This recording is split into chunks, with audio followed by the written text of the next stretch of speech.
여러분, 요즘 코인 시장이 정말 쉽지가 않죠. 하루는 올랐다가 또 바로 빠지고 손에 쥐고 있던 게 한순간에 마이너스로 전환되기도 하고요. 아마 이 영상을 보고 계신 분들도 요즘 많이 답답하고 불안한 시장 흐름 속에서 이게 맞는 건가 하고 고민을 하고 계실 겁니다. 그런데 덜튼 브룩스가 그랬죠. 폭풍은 나무의 뿌리를 더 깊게 만든다. 저는 이 말을 볼 때마다 투자자도 마찬가지라는 생각이 듭니다. 시장이 흔들릴수록 제대로 버티는 사람만이 결국 더 깊은 뿌리를 내리고 더 높은 수익을 만들 수가 있거든요. 요즘처럼 시장 변동성이 큰 시기에는 감정보다는 전략이, 또 속도보다는 방향이 더 중요합니다. 오늘은 그래서 비트코인의 흐름을 차트와 뉴스 기반으로 정리해보면서 우리가 어떤 투자 뿌리를 내려야 할지 함께 살펴보겠습니다. 들어가기 전에 오늘도 필수적으로 지켜야 하는 매매 원칙을 한번 짚고 넘어갈게요. 첫 번째로 손절과 익절 기준은 무조건 명확하게 정해야 합니다. 매매에 감정이 들어가면 계좌가 운다. 목표가에 이미 도달을 했는데도 에이 좀 더 가져가 볼까? 라고 하는 그 순간부터 끝이 난 겁니다. 반대로 손실이 나고 있는데 에이 조금만 더 기다려보자 라고 하면 더 큰 손실이 남습니다. 애초에 매수 전에 손절선, 익절선을 딱 정하고 버튼을 누를 땐 기계처럼 움직여야 합니다. 더 먹을 수 있었던 건 내 돈이 아니기 때문에 너무 아까워하시면 안 됩니다. 두 번째, 계획 없는 매수는 하지 않는다. 감으로 사는 매수는 매수가 아니라 도박입니다. 느낌이 좋아서 샀는데요. 이건 투자가 아니라 도박이라는 점을 명심하셔야 합니다.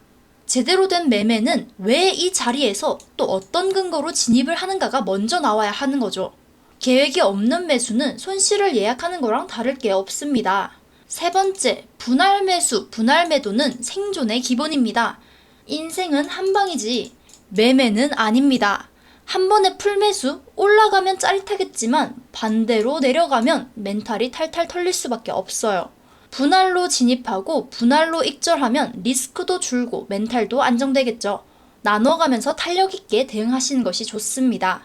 그리고 네 번째, 시장 전체 흐름을 무시하면 안 됩니다. 이 종목은 무조건 간다 라고 생각을 해도 시장이 내리면 같이 빠질 수밖에 없습니다. 아무리 튼튼한 배라도 태풍 속에서는 흔들릴 수밖에 없죠. 개별 종목만 보지 말고 비트코인 차트, 시총 흐름, 글로벌 뉴스까지 같이 챙겨보셔야 합니다. 마지막으로 다섯 번째, 테마나 뉴스에 휘둘리지 않는다. 호재 뉴스가 떴다. 이미 반영됐거나 단타 세력 출몰 중일 가능성이 높습니다.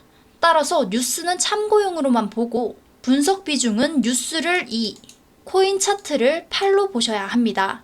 냉정하게 보면 뉴스는 왜 올랐는지를 알려줄 뿐이지 언제 살지는 알려주지 않습니다. 따라서 뉴스만 보고 진입을 하시면 이미 늦었다는 점을 꼭 기억하셔야 합니다.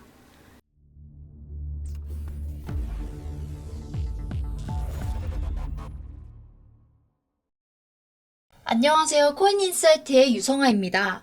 오늘은 4월 16일입니다.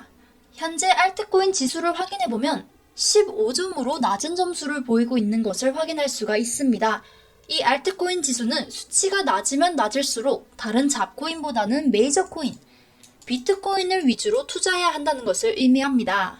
또 최근에는 트럼프가 관세 전쟁을 90일 동안 유예하면서 공포 및 탐욕 지수도 많이 오른 상태인데 현재는 29점이죠. 며칠 전 15점으로 극도의 공포 상태였던 거에 비하면 현재는 2배 가까이 오른 상태입니다. 이 공포 및 탐욕 지수가 올랐다는 건 코인이 다시 반등할 가능성이 높다라는 것으로도 해석할 수가 있습니다.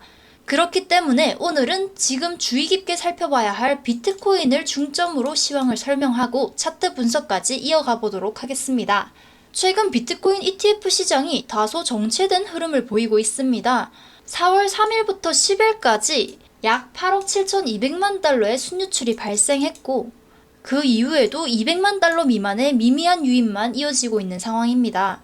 게다가 5주 넘게 비트코인의 가격이 38,000달러 부근에서 횡보 중이고 같은 시기에 금은 23% 상승하면서 사상 최고가를 돌파한 점을 감안하면 비트코인이 디지털 금이라는 내러티브에 대한 회의감도 조금씩 퍼지고 있어요.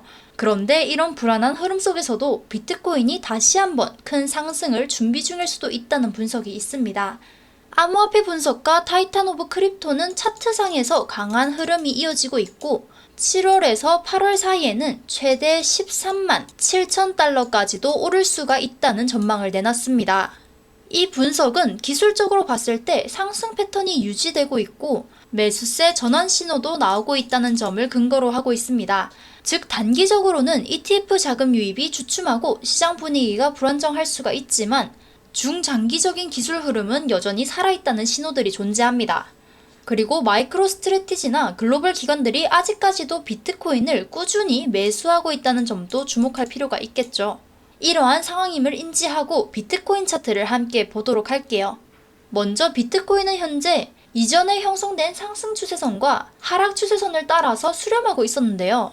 최근 들어 상단과 하단을 모두 터치한 후에 하단을 돌파하면서 더블탑 패턴을 만들고 있는 모습입니다. 그리고 중요한 건 RSI 지표 기준으로는 고점이 낮아지는 하락 다이버전스가 나타났다는 점, 즉 가격은 높아졌지만 매수 힘은 약해지고 있다는 신호입니다. 따라서 단기적으로 하락 가능성이 높은 구간이라고 볼 수가 있어요. 여기서 이 노란 선, 넥라인의 지지를 받지 못해버리면 이 넥라인을 뚫고 하락하다가 8만 1000달러 부근의 매물대 박스 상단까지 조정이 이어질 수가 있습니다. 이렇게 하락할 경우의 대응은 넥라인을 뚫고 내려가면 하단에 유효한 지지선이 많이 있기 때문에 1차적으로는 매물대 상단에 8만 1000달러 부근에서 매수를 하시고 그 밑으로는 7만 8000달러 구간에서 매수, 그 다음으로는 그 아래 매물대 7만 4000달러 부근에서 매수하는 식으로 하시면 됩니다. 순차적으로는 유효한 지지선이 형성되어 있기 때문에 분할 매수 전략으로 접근하는 게 유리한 구간이에요. 특히나 이 구간은 강한 지지와 수익 실현 매물이 동시에 나올 수 있는 자리이기 때문에 횡보 가능성도 함께 염두에 두고 접근하셔야 합니다. 또 이렇게 2차, 3차로 넘어가는 경우에는 또 이렇게 2차, 3차로 넘어가면 목표가도 조정이 필요하기 때문에 실시간 대응이 필요하신 분들은 설명란이나 고정 댓글에 올려둔 링크를 통해서 소통방에 입장해 주시면 됩니다. 선물 거래소 이용자분들이라면 하락 시에 같은 구간을 목표가로 잡고 숏 포지션 진입도 가능하시겠죠. 반대로 만약 여기 현재 구간에서 하단 넥라인을 이탈하지 않고 지지를 받아준다면 다시 상승 추세선으로 복귀할 가능성이 생기고요. 이 경우에는 상단 노란 추세선까지 단기적으로 반등 흐름이 나올 수가 있습니다. 따라서 지지를 확인한 다음에 단타 관점에서 진입을 하시면 상단 추세선 부근까지 1차 목표가로 설정해 볼 수가 있겠습니다. 이 목표가를 강하게 뚫게 되면 다음 지지 구간에서 2차 목표가를 볼 수가 있는데 상승 시에도 마찬가지로 2차가 넘어가면 소통방에서 실시간 대응과 함께 상황을 지켜보시는 것이 좋습니다. 여기서 실시간 타점과 매매 전략을 영상보다 빠르게 전달을 해드리니까요. 설명란 또는 고정 댓글에 링크를 통해서 참여해 주시면 됩니다. 자, 이렇게 시장이 출렁일 때일수록 감정적인 매매보다는 데이터 기반의 전략이 정말 중요합니다. 오늘 정리해드린 비트코인 그리고 상승 하락 시나리오를 참고하셔서 여러분들의 매매 기준점을 다시 한번 점검해 보시면 좋겠습니다. 오늘 영상이 도움되셨다면 구독과 좋아요, 알림 설정까지 부탁드릴게요. 저는 다음 영상에서 더 알찬 내용으로 돌아오겠습니다. 감사합니다.